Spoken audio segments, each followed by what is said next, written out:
భార్యను ఎలిగేట్ చేసి కూతురులకు అన్యాయం చేయడు సార్. ఇది మీరు నమ్ముతారో లేదో నాకైతే తెలియదు. విజయసాయి రెడ్డి కానీ మీ మిస్సెస్ గారు కానీ చేసిన వ్యాఖ్యల మీద మీరేం చెప్పలేదు? ఒకటే సార్, ఇప్పుడు ఎవరి స్టాండ్ వాళ్ళకు ఉంది. శాంతి గారేమో విజయ్ ఫోటోలు చూపించేసి ఆ పోతిరెడ్డి సుభాషే నా భర్త అంటారు. ఆయననేమో అజ్ఞాతంలో ఉన్నారు. ఆయన అజ్ఞాతంలో ఉన్న 4 నుంచి బయటకు రావట్లేదు. ఆయనకు ఆల్రెడీ మ్యారేజ్ అయింది, 9th క్లాస్ కూతురు ఉంది. వాళ్ళు హైదరాబాద్లో ఉంటారు.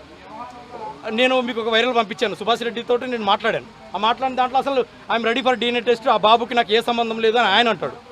ఇప్పుడు అసలు ఆ బిడ్డకి తండ్రి ఎవరు నాకు అర్థం కావట్లేదు సార్. శాంతి నాకు స్వతహాగా చెప్పింది ఏంటంటే విజయసాయి రెడ్డి గారు అని చెప్తాను.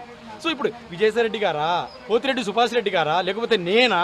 సో నేను ఒకటే సార్, ప్రజలు మీడియా ద్వారా ప్రజల్ని, కోర్టుని, అందరినీ రేపు కోర్టు కూడా వేసాను, అది tomorrow we are going to proceed. So మీ ద్వారా ప్రజలను అడుగుతుంది ఏంటంటే ఆ బాబుకు రిలీఫ్, ఆ పాప పసికున దైవస్వరూపం కాబట్టి ఆ బాబుకు కూడా నిజమైన తండ్రి ఎవరో తెలిస్తే రాబోయే దినాల్లో సభ్య సమాజంలో గౌరవంగా బతుకుతాడు. రేపు స్కూల్కి వెళ్తే పలానా వాడు నా తండ్రి, I'm the son of so and so అని రాసుకుంటాడు. I'm the son of so and so ఎవరైనా కానీ. కాబట్టి DNA టెస్ట్ కంపల్సరీ కావాలి.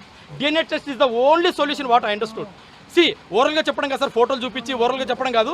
DNA test is the only solution to find the perfect answer, అంటే long term solution, ever time solution. ఇప్పుడు ఇది చెప్పేసి రేపొద్దున DNA టెస్ట్ చేయకుండా ఇప్పుడు ఇతనే సుభాష్ గారి తండ్రి అని రేపొద్దున సుభాష్ గారు నేను తండ్రి కాదని అనుకోండి, ఆ బాబు మళ్ళీ నా దగ్గరకు వస్తాడు, నేనే తండ్రి అని. ఇవన్నీ ఎందుకు సార్? ఈ ఇష్యూని ఇప్పుడే ప్రొయాక్టివ్గా చొరవ తీసుకొని ప్రభుత్వం సహకారంతో జుడిషియరీ కూడా దాన్ని మానవతా దృక్పథం ఆలోచించి రేపొద్దున ఆ పిల్లోడు 1-2 సంవత్సరాలు స్కూల్కి వెళ్తాడు.